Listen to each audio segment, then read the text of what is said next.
Great day, Houston. Hope after Harvey. Now, as soon as this flood passed, a lot of people could not wait to get back into their homes, and understandably so. We just want to make sure that you are safe when you do that. We have Noreen Mayberry. She is a toxicologist. You're not here representing NASA, but that's what you've done your work for before. And then Darren Finn, who is a construction expert. All right, so I think a lot of us, we just want to get to our stuff. And we don't understand what other stuff we need to look out for. So as a toxicologist, what's your biggest concern?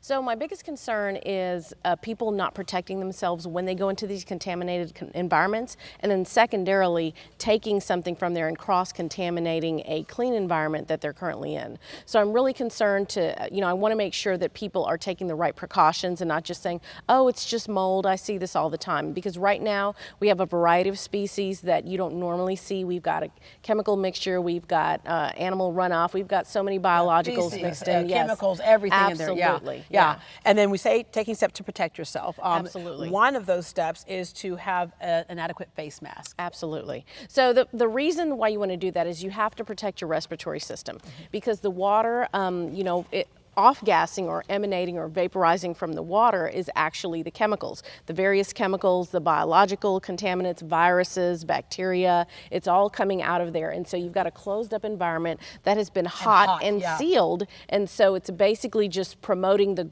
quick growth and proliferation, as we call it. And so that's why you want to protect your respiratory system. If you're not protecting your respiratory system, you can actually inhale really large doses. Yeah, and a friend of mine actually went to her house, and already she's seen all the mold on the outside of her house that's kind of crawling up the side. Exactly. But the other concern is the stuff that you don't see. Exactly, because we're breathing mold right now. It's everywhere. It's in the air. We call it ubiquitous.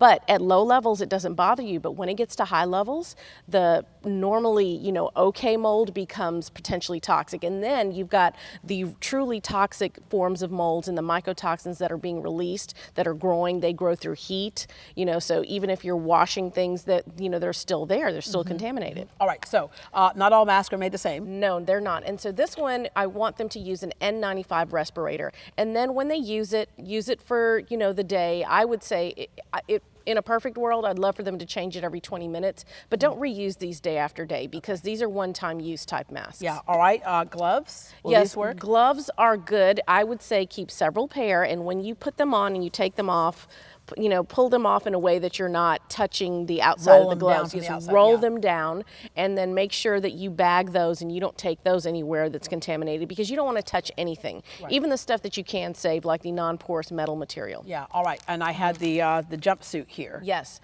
those coveralls are really, really good, because that protects your clothing, because the high amounts of mold spores and chemicals in the air, it all lands on your clothing, and then you can cross-contaminate your vehicle or your car. So if you put that on beforehand, and then as soon as you leave, you take that off, bag that as well, get into your car, and you're not cross-contaminating. So it's a lightweight suit, and again, that's another one-time use, something that you should, use while you're, going into these contaminated environments, so that you're not risking the health of the people that you're going to see after you leave, as you mentioned, you got to go ahead and make sure you clean all those things that you get also. And we'll talk a little bit more about hard surface things that are porous, clothing, all that type of stuff.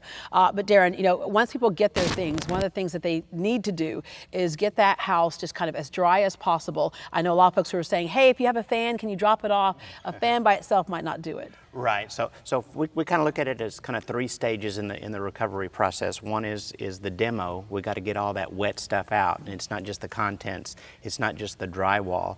There's a lot of insulation in there. There's drywall behind the cabinets that people don't think about.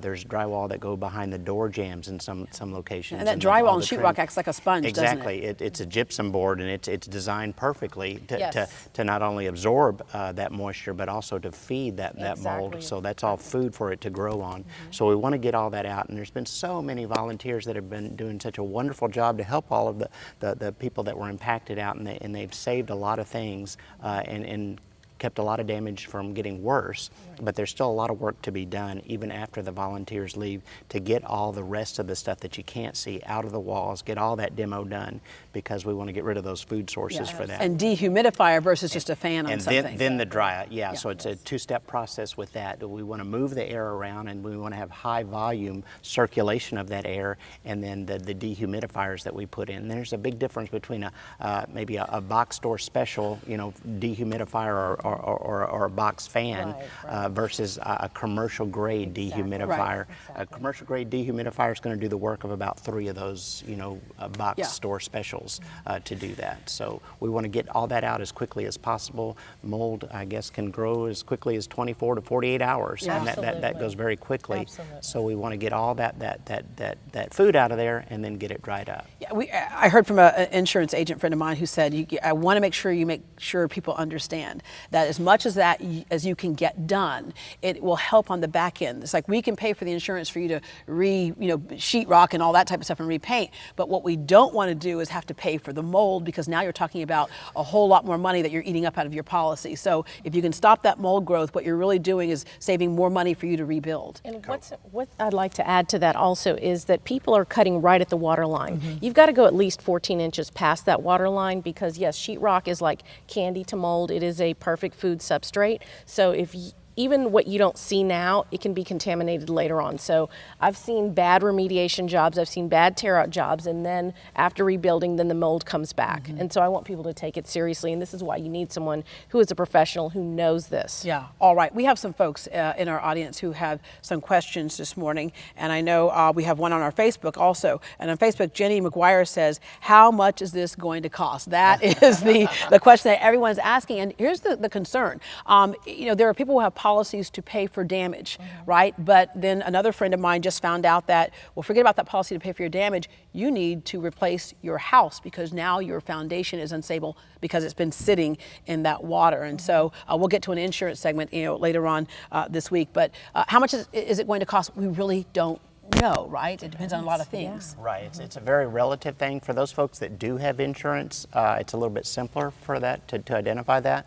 Because it's a federal program. It's not you dealing with your insurance company. They may administer it, but it's all the pricing is set by the federal government. Yeah. So they're the ones that are going to say what the cost is. Now you may have to work with the insurance company on what the scope is to make sure we all agree, hey, this cabinet needs to come out or this one doesn't, and that type of thing. But they're the ones that set that price. So a lot of folks think that, okay, well, maybe I can conserve some money on maybe the cleanup and the dry out and spend it on some better carpet and nicer trim or something like that. Right? But it doesn't work that way, Deborah. So you save some money on the clean out and the demo, well, that money goes away. So if the original cost was going to be $10,000 based upon what the insurance company said that it was going to be, and you get that done for $8,000, guess what? The new price is now $8,000.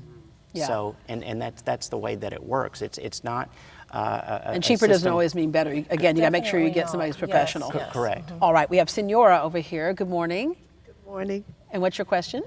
My lights were out for a few days, and I want to know how many days can your freezer food be kept? All right, so you say your lights were out, your power was out, Yes, right? the power. Yeah, so a lot of people dealing with that when the Right, power went right. out. How long can food stay in the freezer and still be good? One of my specialties is also food toxicology. This is something that you want to throw that out. Even though freezers can hold, can stay cold for a while, but after a few days, this is perishable items. You definitely don't want any kind of pathogenic bacteria or toxins to grow within that food. So it's definitely best to just throw all of that away. I know that's a difficult decision, but it's a much easier decision when you consider how sick you'd get on the back end if you were to consume those contaminated foods. Yeah. Thank you very much. I All would right. Just add to that, Deborah, just document it, take a couple of photos, maybe a quick list. Some of those losses are covered under your insurance for about $500 And a little bit later on this week, we'll talk about some losses that you can actually claim on your taxes, right? All right, another Facebook question from Rachel Ball. My property was flooded, doesn't look damage, right? Do I still need to tear out the walls and the flooring? And that's the tough part about water, right? It can dry up on the surface, but what's lurking underneath is the dangerous part. Exactly, and I love that Darren covered the fact that there's sheetrock that you're not seeing, that you're not thinking about. But again, people, like I said, they're cutting to the water line thinking, oh, this is the only part that's contaminated. You've got to go further, at least 14 inches past that, the last point of visible contamination. So knowing that, what people are thinking, oh, it didn't get flooded, it's dry. Or my floors didn't buckle, they look fine. Exactly. There could be breaks in the flooring, there could be water seepage underneath. There's plenty of places where the mold can grow. And also, again, we're going back to the heat, the humidity, the air quality in the space is really, really bad. And so, again, I always say defer to a professional, allow them to do an assessment. You can also get an air quality test to find out how contaminated your home is. Yeah, because a lot of times you've done construction work either up in an attic or pulling off siding. You see where the mold has been hiding, right? Or going through air ducts. Yeah, and that's a big mistake that a lot of people make. You know, people tell you to turn on your air conditioner to control the humidity and stuff like that. And it's different in different situations. So maybe that temperature control will help control the mold growth, but once you start doing the tear out and everything, you don't want that HVAC system running because you're going to dump all those spores out into the system and redistribute that. Yeah, I don't like to see the HVAC system on at all because once you start running it, you know, ductwork is lined with a porous fabric material. It pulls in those spores that are in the air, and then your ductwork is contaminated as well. Yeah, so you could have one room that was a problem, but now you have all the rooms and now that you're are a problem. blowing it throughout the home, and you're contaminating your ductwork. And so now, if you open up your ductwork, we'll see, you know, tons of mold, you know, spores growing at really high levels and concentrations. All right, we're going to take a break. We're going to answer more of your questions when we come back and hear a little bit more from our JDM choir.